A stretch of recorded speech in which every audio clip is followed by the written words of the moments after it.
The Jets and Giants, they've made moves in reshaping their rosters this offseason. Now, both teams have signed quarterbacks, but there still is work to be done at next month's NFL draft. But let's review the offseason thus far for both New York football teams. We're going to do that with a veteran NFL reporter. She's also the host of The Exhibit. My good friend, Josina Anderson, joins me now. Joe, what's going on? How are you? Pleased to be joining you on a Saturday. Although when I'm done with this, I'm getting to my gardening, Dexter. Hey, I know that is a new, I don't want to call it a new hobby of yours, but you are a Yes. garden enthusiast, I will say there. And so I'm not going to take you away Oh from no, you're tending good. to You're your good. plants. I'm not going to do that. But Joe, let's start with the Giants, right? They signed Jameis Winston to a 2-year deal. How do you view this move in terms of what it signals about their direction at the QB position? And could Winston push for a starting role with the G-Men in 2025? Well, obviously he's gonna come in there to compete. Any situation should have any position, any player competing, right? But from my insider reporting and everything that I understand, the Giants do have an affinity for not only getting a rookie quarterback. I do know, or just from the things that I hear, that they would, be pleased if they were able to get Shador Sanders. I think the issue is that they sit at the number 3 spot. Cleveland is just above them at number 2. So you're not in control of your destiny. So while you just have Tommy DeVito on the roster as the only quarterback, clearly you have to fill that. Secondly, you need a veteran that can stabilize that. So the thing before that is they're having conversations with Aaron Rodgers.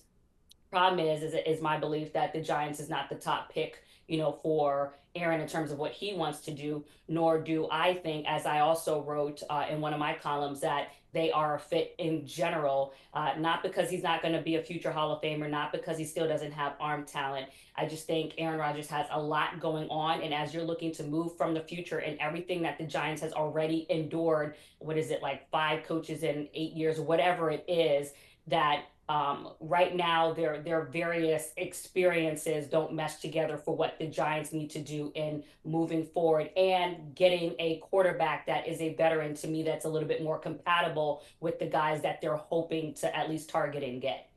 Going to be very interesting to see what the Giants do with the quarterback position, especially as we mentioned with the draft coming up. Now, over to the Jets, Joe.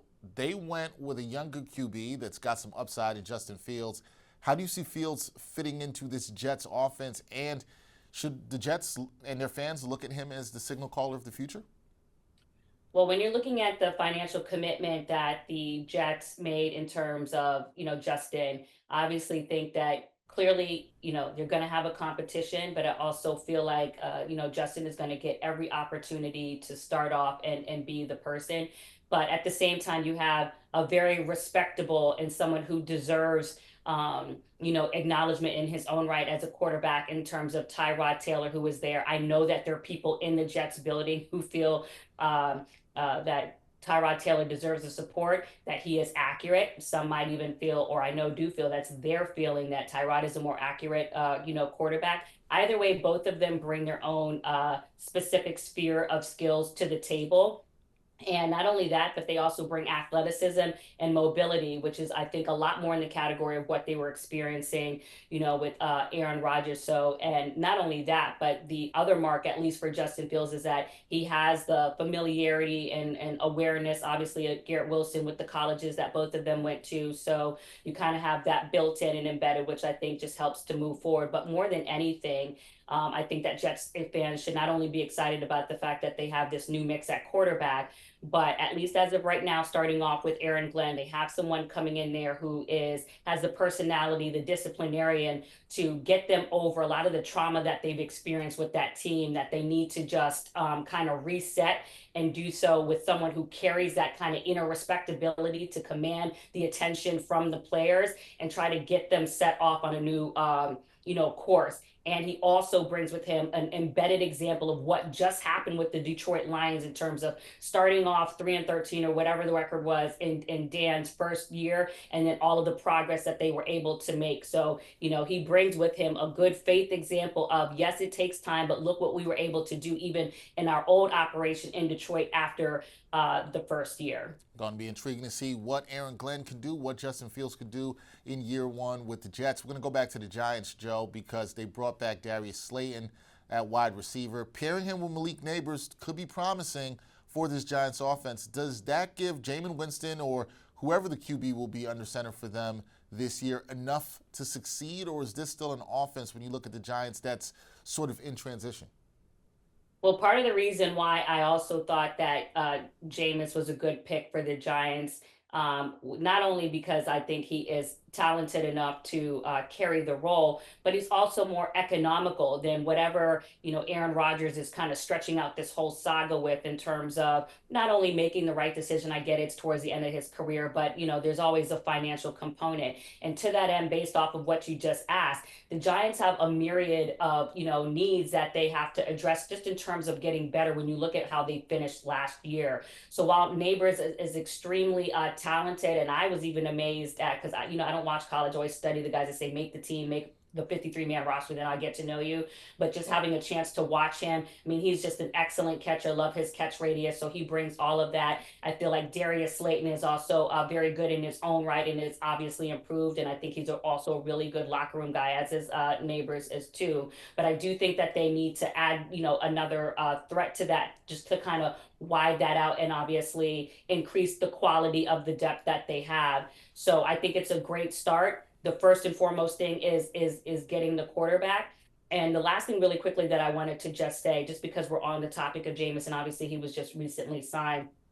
People have looked at the interception issue with Jameis in the past, and had there been narratives as far as this player, what have you. But one of the things that I mentioned in a recent article was just remembering what Jameis Winston was able to accomplish. I believe it was in 2021, his last year, or with the Saints when they were 5-2, and just having his lowest interception percentage, touch and highest touchdown percentage, and QBR under Sean Payton. And I do believe that whether it's Brian Daboll's staff or whoever was working with the quarterbacks, or in particular Jameis, to look at what Sean was able to accomplish, to draw that efficiency out of him and to study it so that it can apply in New York, and it's there. But to overall answer your question, they have a good set of wide receivers there. I do feel like they need to amplify that, particularly when you consider the way in which the NFC East has gotten so much better. Look at the moves that the Commanders are making. Obviously, the Eagles, just won. And so just to even compete in the division, the answer is yes, they have to increase their potency all around. Gonna have to do that and improve offensively. We'll see if they can add another piece. Could add another wide receiver, whether it's in the draft. We'll see what happens there with the Giants. Back to the Jets real quick. We've seen the Jets, when you look at their free agent signings, Joe, kind of under the radar depth signings that they've made this offseason. Do you think they've done enough to improve this team as they are trying to move into this post-Aaron Rodgers era? Well, they have a lot of talent, on the team. Obviously, they've lost a few pieces as well, maybe not as decimated right now as the 49ers are going through. Um, First and foremost, I think that they had to address quarterback, which they've done. I would actually rank the second thing that the Jets need to do is just addressing everything with regards to, the psychological component of the last 2 years, the trauma, the resetting, the establishment of the culture. I actually have that up there like at second or 1B. And then sometimes you can, obviously you've covered this league, I've covered this league 22, 25 years. You'll be surprised, or to maybe some people out there, what you can accomplish when people are just playing cohesively and people believe in the culture and it feels good there, even though maybe your talent might be a little bit below at this, or you might not be as star-studded as some other teams. The thing is, for me, is for the Jets to come together, be more cohesive, build that culture, not have it to where everything, feels like the sky is falling every week. It's way too negative and toxic as far as just around that team, or what it has been. And the thing first and foremost is just to kind of vacuum all that out and really bring it together. When you look at teams like the Baltimore Ravens, when you look at even the Eagles, when you look at the Chiefs, those are teams not only that are, consistently contending, but those coaches have, really built a culture there that you feel is really part of the fabric of the facility. That is first and foremost what needs to be quilted and woven within Florham Park. And I think everything can be built onto that. And that also, and I said this on Twitter too, that also includes, the fan base and the sports radio and all of that stuff. Like you want that team, to be positive, Everything doesn't need to be tearing them down every minute for the sake of engagement. All of that loops back in. Philadelphia went through that when they had Carson Wentz there, and that was happening constantly and constantly.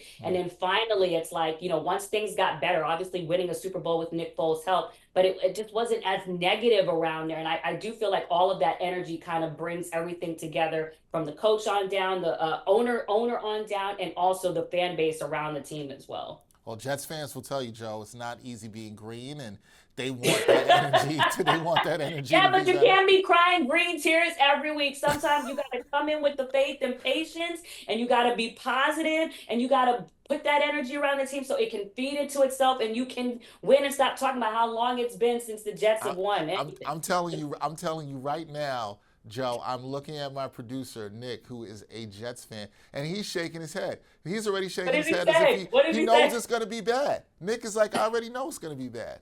So I'm just telling you, the fan base has that kind of energy around it. That's all. That's all I'm saying. That's all I'm saying. Believe better, and you will get better. You see what I'm saying? I, Keep I talking like down, and it's going to stay down. That's all I'm I saying. like the positive affirmations. I am here for it. So, Jets fans, listen to Joe. Joe's trying to tell you to be a little bit more positive, and maybe things will change around. So, on that note, Joe, last thing for me, because we're going to Yeah. try to end this positively. Yeah. From your perspective, based on what we've seen with both New York teams before the draft, which New York team do you Oh, think is Lord. closer to making a legitimate playoff push, not even winning a title, just a legitimate playoff push in 2025? Is it the Giants or is it the Jets? I think from an overall collective talent standpoint right now, the Jets, as of right now, are better positioned. But it's also TBD with the Giants because they don't even have their quarterback situation set. And that is the position that touches the ball the most. So we can also revisit this after the draft. Because for example, if they get Shador and you're pairing that with Jameis, and now that, I mean, just even the energy of those two together is cataclysmic. That's just going to even put them on a different level. And they do have some pieces on defense. They do have some pieces on offense, especially when they're all feeling better about themselves that can, compete.